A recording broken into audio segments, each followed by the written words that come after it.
Hi all. So as I warned several of you who I was able to talk with during our Chapter 4 test prep, most of you are aware that graphing is something that as a group we're struggling with a bit, and we are going to have a bunch of graphs this chapter.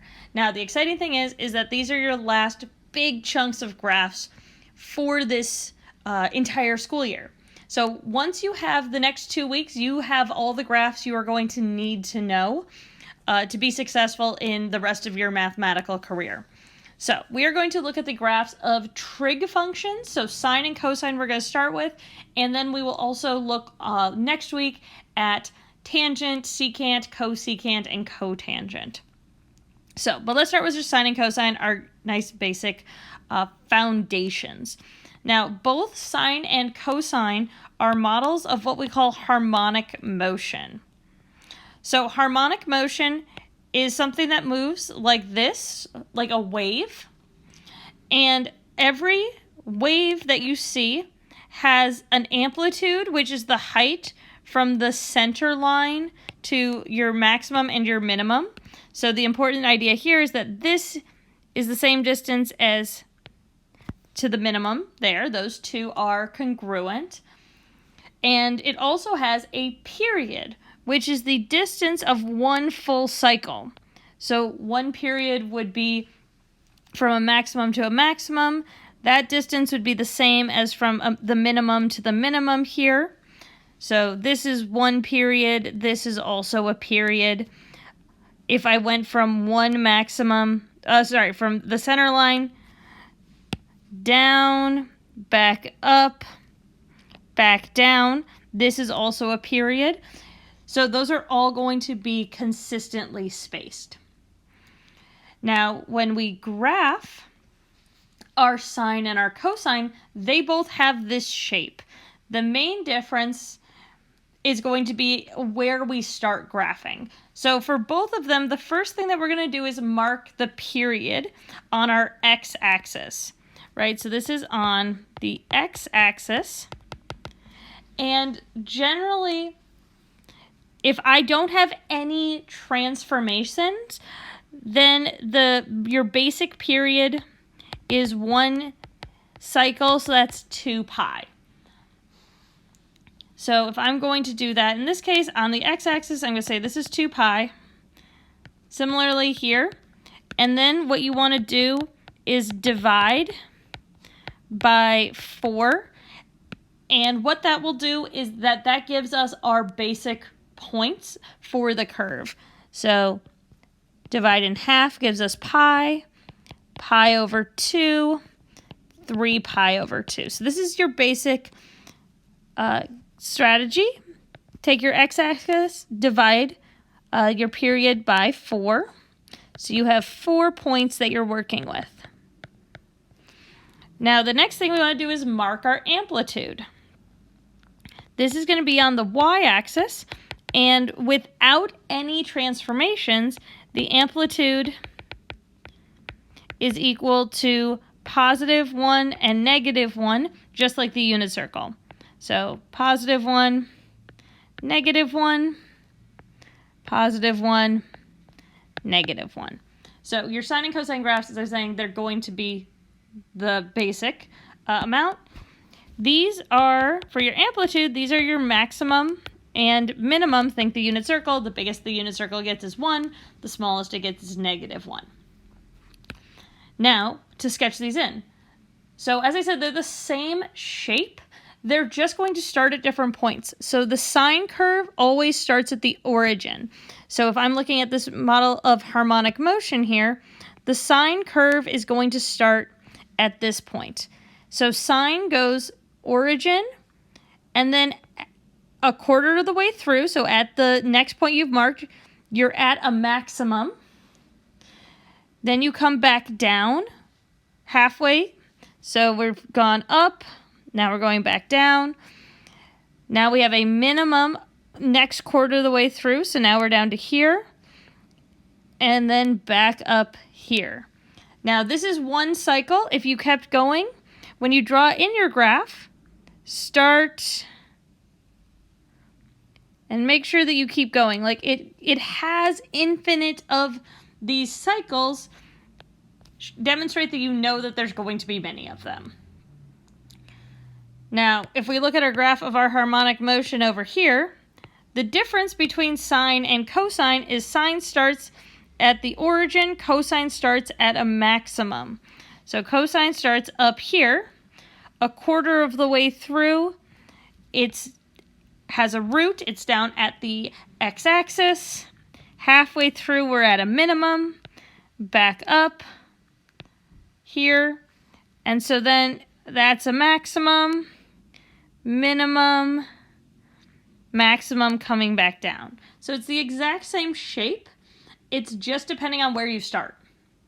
And if you're not sure, if you're like, oh, I don't know where to start, think about your unit circle.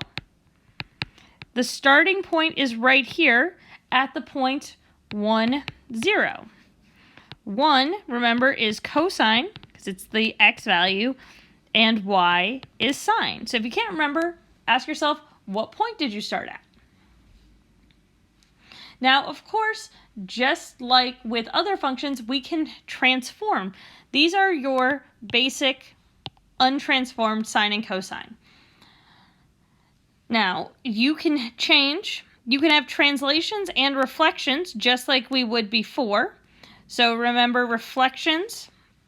Translations in this case are when we add or subtract things. Whoop. Horizontal and vertical.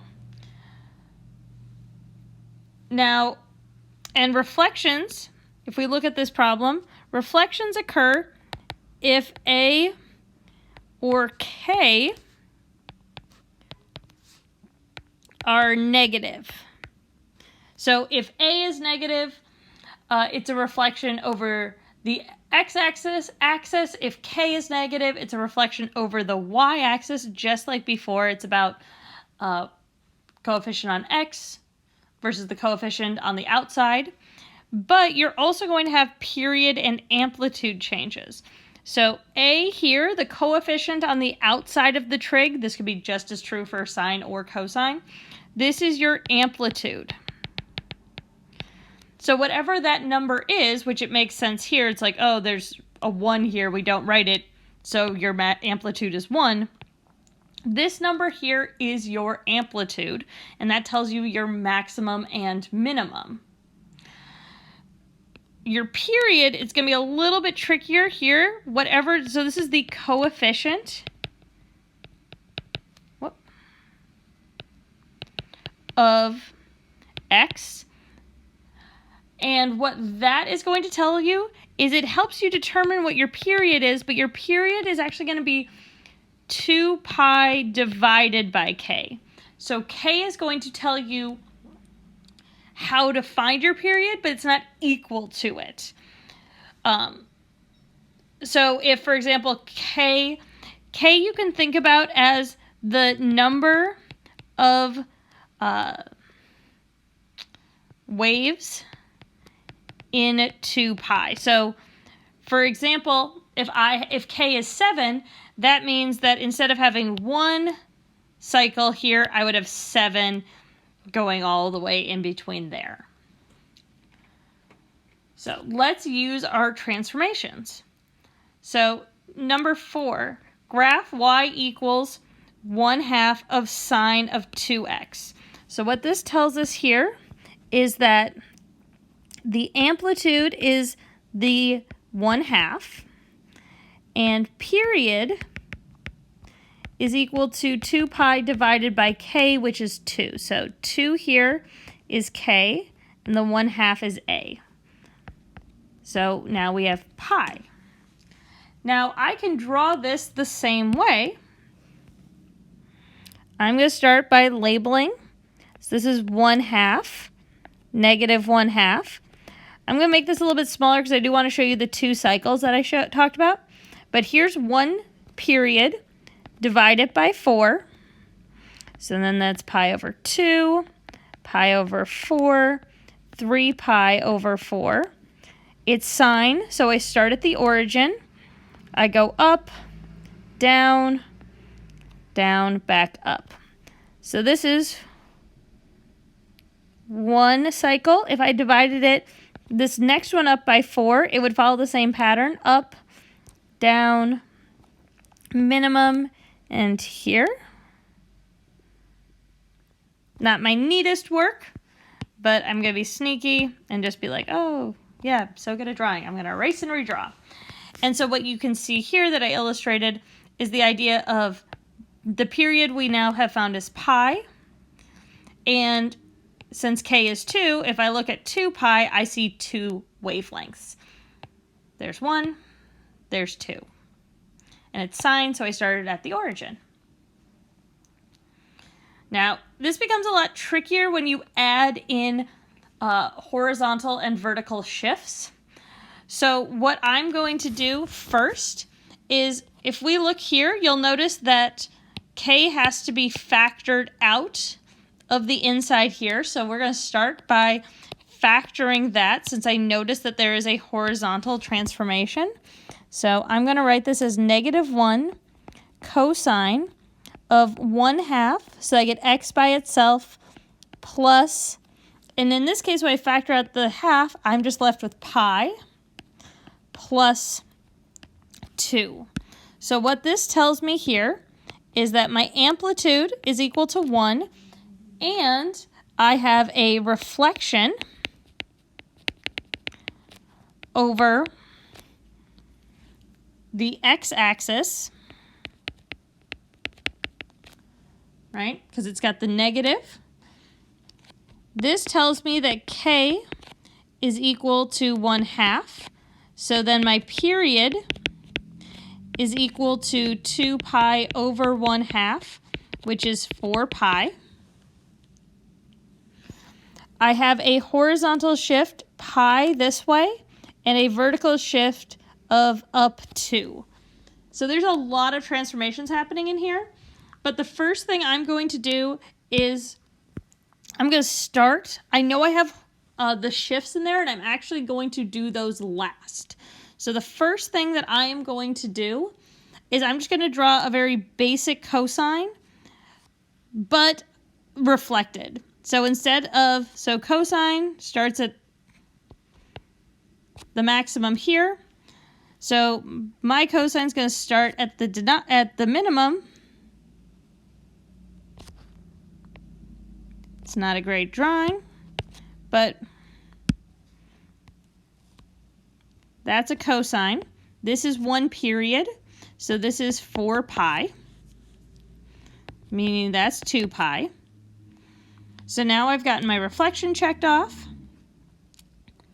This is -1. This is +1.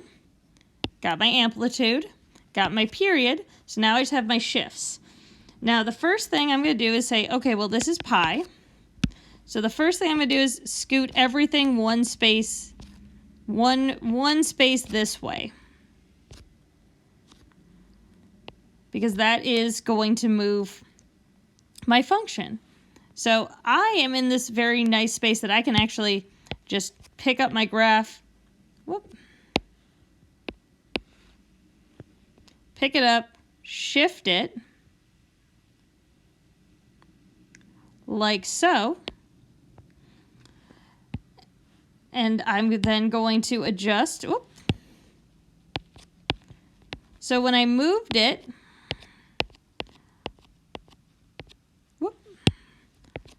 all of my points just moved over. So now my minimum here is at -pi.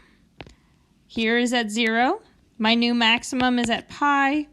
My new base is at 2 pi. My new minimum is at 3 pi. Here's 4 pi.